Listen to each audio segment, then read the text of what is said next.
Hello! We are in Halloween week, so let's make some Halloween dice. So I will be making these with just some test molds that I had when I was first teaching myself resin casting. They're not great, but I figure it will kind of get the job done. No guarantees on how balanced they are, but they should come out as some cute, spooky fun. These are just d20s, so I will just be casting d20s. No guarantees on how balanced these dice are, but they should come out as just some spooky, cute fun.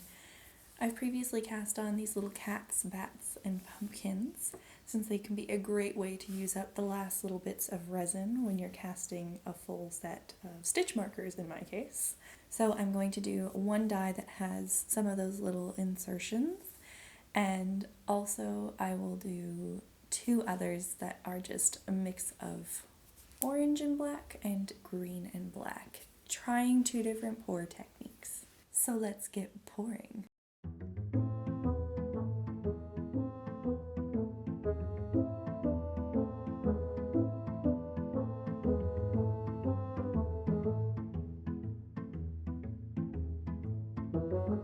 For the 3 dice, I made up 30 mils of epoxy resin. This was too much resin by about 10 mils.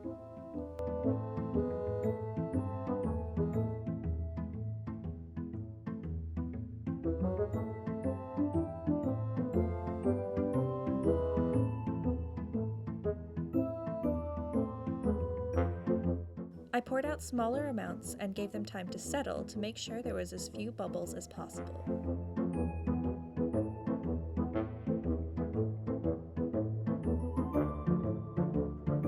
Running a flame over the resin pops all of your surface bubbles.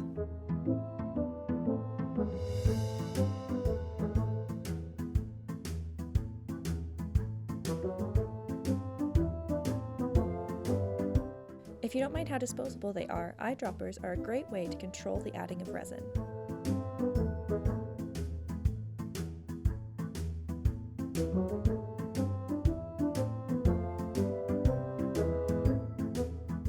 Since these are sprue molds and the resin contracts when hardening, I overfill each mold.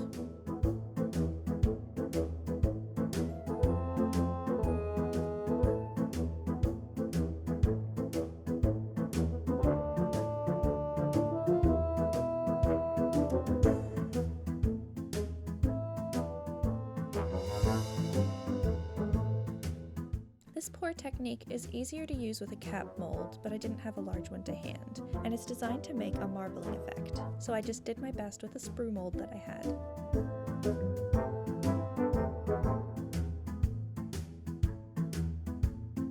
This final pour was an attempt to make a bit of a smoke effect, but it wasn't super effective.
pretty happy with how these turned out.